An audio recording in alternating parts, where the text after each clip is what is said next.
Pemirsa, terima kasih Anda masih bersama kami di Selamat Pagi Indonesia. Libur Lebaran memang sejatinya merupakan saat yang menggembirakan, disambut dengan ceria dan juga sukacita. Terlebih dirayakan pula bersama sanak keluarga, teman-teman yang jarang kumpul-kumpul bersama, ya kan Iqbal? Betul. Tapi setelah libur Lebaran usai, ternyata hidup kembali berlanjut dengan segala ragam aktivitas. Back to reality ya. Iya, tidak selalu bisa dihadapi dengan semangat dan energi baru, tapi malah jadi tidak bergairah, sampailah akhirnya sedih. Ini apa ya? Post mudik syndrome mungkin. Yes. Nah, kondisi ini dikenal dengan ini namanya nih istilahnya post holiday blues atau dalam hal ini post lebaran blues. Di mana ada sebagian orang yang saat lebaran usai justru dihinggapi perasaan sedih, tertekan, kehilangan semangat, mudah marah, terlebih mereka yang harus kembali ke tempat rantau dengan perjalanannya yang cenderung melelahkan. Oleh karena itu, untuk mengatasinya penting untuk menjaga ritme rutinitas, memberi diri waktu untuk beradaptasi, dan mencoba untuk tetap berpikir positif.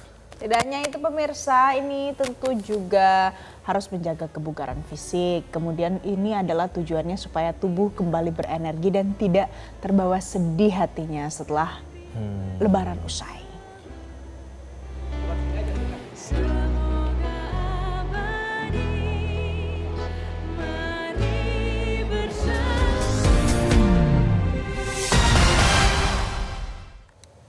Lalu apa saja yang mempengaruhi post holiday blues atau post lebaran blues ini? Jadi mungkin ada yang merasa relate ya, bagaimana cara mengatasi post lebaran blues ini? Oke, kita akan bahas hari ini pemirsa bersama psikolog Mira Amir melalui sambungan Zoom. Jadi untuk Anda yang ingin berpartisipasi bisa bergabung melalui telepon interaktif kami di nomor 021583991000. Nanti akan dijawab langsung oleh Mbak Mira. Mbak Mira, selamat pagi. Selamat pagi Mbak Mira. Selamat pagi, Valen dan Iqbal, para pemirsa semua Metro TV. Apa kabar? Mbak Mira, Selamat Lebaran tentunya. baru mudik nggak nih? Jaga gawang. Jaga gawang. Jadi tidak ada post lebaran blues atau post holiday blues ya. Tapi sebenarnya kenapa sih Mbak Mira banyak yang merasa kalau pulang mudik itu jadi secara psikologis tuh malas, muram, lalu tidak bersemangat. Iya, kayak semacam antitesis ya dari puncak Lebaran yang kita nanti-nanti pada saat akhir bulan Ramadan yang lalu gitu kan, antusiasme kita ini untuk bertemu sanak keluarga, menikmati opor dan segala panganan yang khas Lebaran gitu kan, sehingga kembali lagi ke rutinitas sebelumnya itu sepertinya membuat terjadinya secara mendadak gitu, transisi yang mendadak salah satunya gitu kan. Eh, Kesenangan berkumpul gitu kan, lalu kita sadar bahwa harus kembali lagi ke pola ataupun pola hidup atau rutinitas yang pun mungkin gitu ya buat kita yang bekerja, teman-teman yang bekerja, ternyata memang terkadang kita temui motivasinya juga perlu dievaluasi gitu ya. Dan apakah ada kondisi stres atau kecemasan sebelum mudik itu yang sebenarnya belum terselesaikan. Dan yang sering kali saya temui adalah ternyata yang kerap mengalami blues pasca Lebaran ini adalah mereka yang sebenarnya bermasalah ataupun mengalami ketidakpuasan dalam bekerja ataupun dengan lingkungan bekerjanya. Gitu. Tapi bukannya jadi motivasi ya Mbak Mira, kalau seandainya setelah selesai refreshing kan, ini libur Lebaran, terus mau balik kerja untuk cari uang lagi. Jadi fresh lagi gitu. Jadi harusnya. seperti restart gitu kan. Bukannya jadinya lebih semangat ya, kan habis liburan. Iya, apalagi kalau menyadari bahwa wah ini saldo di ATM harus ditambah, begitu kan?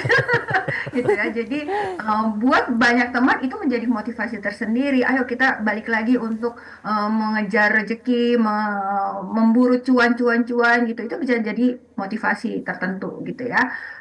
Namun memang yang tadi saya katakan bahwa jika kondisi blues, sedih, tidak bersemangat, bahkan mungkin rasa cemas yang terjadi dalam waktu yang cukup signifikan gitu ya, lalu juga intensitasnya juga cukup mendalam, kita perlu apa namanya introspeksi ataupun mengevaluasi lagi ini sebenarnya memang simply hanya pasca Lebaran atau sebenarnya isunya itu sudah jauh sebelum itu gitu ya, mengenai tadi ketidakpuasan dalam bekerja atau sebenarnya ada sumber-sumber stres ataupun kecemasan dalam diri kita yang belum terselesaikan gitu. Oke, Mbak Mira, kita ingatkan pemirsa dulu ya. Mungkin bagi yang ingin bertanya langsung bisa melalui telepon interaktif di 021 583 99 100. Ternyata sudah ada dari Surabaya, Jawa Timur nih. Ada Faisa di Surabaya. Silakan Faisa, selamat pagi. Pertanyaan Anda ke Mbak Mira.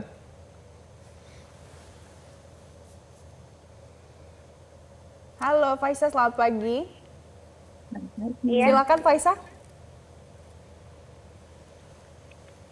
Bagaimana cara untuk menghilangkan stres? Oke. Stres kenapa Faisa?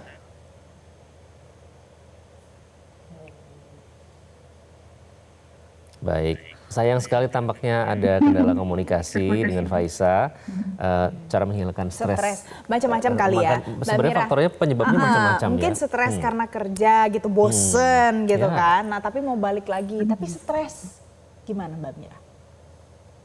Ya, berbagai cara tentunya untuk mengatasi ataupun memanage stres ya dalam diri kita gitu ya. Namun mungkin akhir-akhir ini juga kalau saya kaitkan dengan kondisi Lebaran, setelah kita makan itu apa namanya opor, kue-kue kering gitu ya, segala penganan tadi gitu ya. Seperti yang tadi diungkapkan di awal bahwa eh, coba kita perhatikan gitu ya, apakah setelah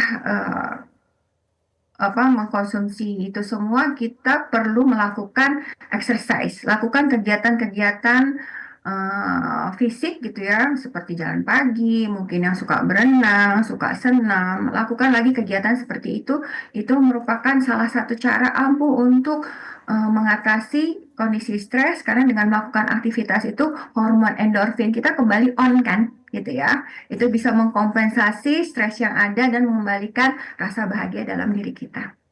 Oke, Mbak Mira, saya tidak tahu mungkin bisa dihubungkan atau tidak, ada relevansinya atau tidak ya. Tapi kan belakangan ini kita sering mendengar berita yang kurang enak begitu, kurang baik misalnya dari kondisi ekonomi, kemudian juga bahkan kemarin ada hashtag kabur aja dulu, tapi akhirnya jadi ada jargon mudik aja dulu. Itu kan tadi kata Valen itu seperti refreshing seperti itu ya.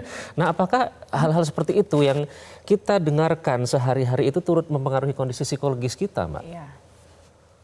Ya, kalau kondisi psikologi seseorang itu memang ada satu teori yang mengatakan bahwa lingkungan di mana seseorang itu berada secara langsung ataupun tidak langsung itu bisa mempengaruhi kondisi mental ataupun psikologis kita, gitu ya.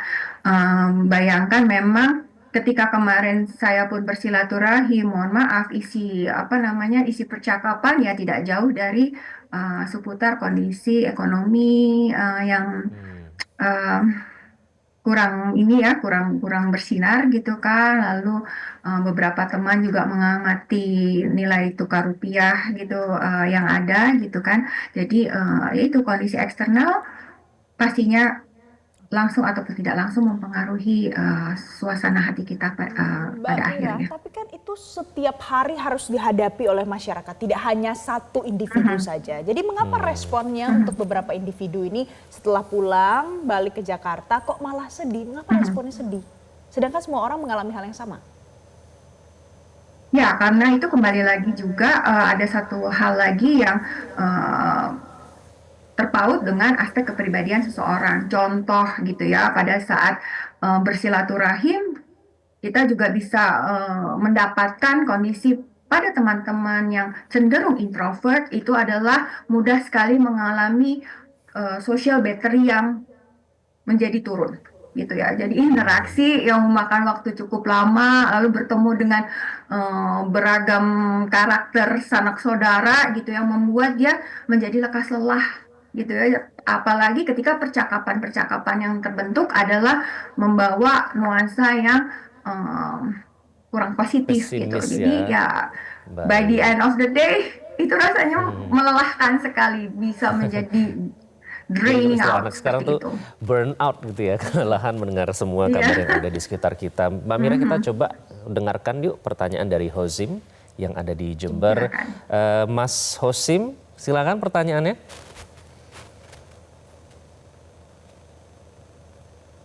Hozim, selamat pagi, silakan pertanyaan Anda.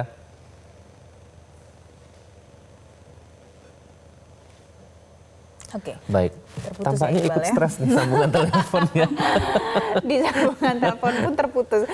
Pertanyaan dari saya aja deh, Mbak Mira.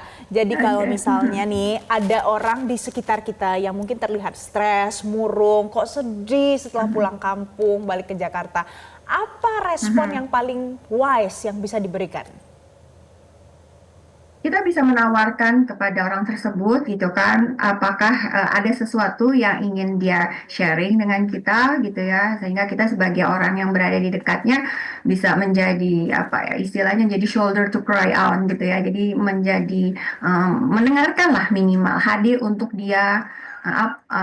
Bisa juga ditanyakan apa yang kita bisa bantu untuk dirinya gitu ya, jadi kadang-kadang being there, hadir di dekatnya, lalu memberikan pertolongan-pertolongan kecil itu bermakna besar buat orang dalam kondisi seperti itu. Oke, jadi support system juga mungkin penting ya untuk memulihkan Sangat kondisi signifikan. stres seperti itu. Nah, Mbak Mira, terutama kalau lagi-lagi anak sekarang itu kan istilahnya, kan aku introvert nih gitu. Justru mereka pada saat berkumpul dikelilingi dengan orang-orang mungkin tidak senyaman mereka yang ekstrovert misalnya. Nah, saya nggak tahu itu perbedaannya seperti apa. Nah, bagaimana agar bisa membangun semangat itu lagi pada saat nanti kembali ke perantauan? Apakah itu bisa menjadi momentum untuk oke, aku harus mencari support system yang benar-benar bisa mendukung aku misalnya? Ya, salah satu sarannya adalah tadi ketika saya katakan salah satu penyebabnya adalah apa namanya, transisi yang mendadak gitu ya. Jadi teman-teman yang baru kembali dari kampung halaman memang disarankan untuk membuat apa ya, waktu yang cukup untuk dia balik lagi ke situasi awal gitu ya. Jadi adaptasi lagi mungkin dengan kondisi rumah, kondisi kos gitu ya. Sehingga dia bisa balik lagi ke ritme awal dan tidak masih membawa apa namanya, nuansa kampung halaman yang akhirnya membuat dia jadi aduh, aku masih homesick nih, masih kepengen kumpul dengan sanak saudara yang ada gitu. Oke. Oke, coba ada penelpon lagi, satu lagi dari Semoga kali ini bisa ya. Jakarta, Dodo. Oke, Mas Dodo selamat pagi, silakan Mas Dodo. Selamat pagi Mbak, Mas. Ya, Iya. silakan pertanyaan Saya untuk mau Mbak Mira. menanyakan, kalau habis kunjung-kunjung sama saudara, habis bersilaturahmi itu sebaiknya apa yang dilakukan? Maksudnya dilakukan pada saat sudah kembali atau bagaimana Mas Dodo? Sudah kembali. Oke, jadi setelah bersilaturahmi dengan keluarga di kampung halaman, setelah kembali begitu ya ke perantauan, apa yang harus dilakukan seperti Iya, itu? betul. Oke, baik. terima kasih Mas Dodo. Mbak Mira, tipsnya apa? Mbak Mira yang Mbak harus... Mira, Iya, silakan. terima kasih Pak Dodo. Ya, tipsnya tentunya kita tetap menjaga komunikasi dan silaturahmi yang positif ya, gitu kan. Jadi mungkin kalau dalam satu keluarga besar, kalau sekarang itu kita bisa tergabung dalam grup WhatsApp gitu ya, jagalah percakapan yang nuansanya positif, yang nuansanya menyemangati, dan mungkin terhadap mereka yang muda-muda nih, para Gen Z gitu ya, itu tidak mengungkit hal-hal yang mungkin cukup sensitif gitu ya. Misalkan udah kerja belum, kerja di mana, kok gajinya hanya segitu, kapan nikah gitu. Seperti itu masih menjadi hal-hal yang sensitif nih buat mereka yang muda, saya paham. Oke. Mbak Mira, terakhir. Jadi kalau memang rasa malas, sedih itu muncul tiba-tiba tanpa tahu alasannya setelah Lebaran. Jadi berapa lama kita harus memberikan waktu untuk diri sendiri supaya ya sudahlah, saya nikmati saja dulu kalau memang saya malas, saya sedih. Apakah boleh seperti itu? Secara klinis memang kita perlu cermati ketika mood ini rendah dan berlangsung minimal kisaran 2 minggu gitu ya, disertai dengan hilangnya minat kita terhadap aktivitas yang biasa kita lakukan, mungkin sebaiknya segera menghubungi profesional. untuk mengecek oke. apakah hanya memang tadi blues pasca Lebaran atau lebih dari itu gitu. Oke, jadi jangan sampai berlarut-larut ya karena life must go on begitu. Dan Life tentunya must tetap go menjaga on. silaturahmi dengan mereka yang di kampung karena pasti ada energi positif yang bisa diserap ya pada saat melakukan mudik ke kampung halaman. Mbak Mira, terima kasih sudah Terima bergabung kasih so di much. Selamat Pagi Indonesia. Terima kasih Mbak Mira. Jelajahi cara baru mendapatkan informasi. Download Metro TV Extend sekarang.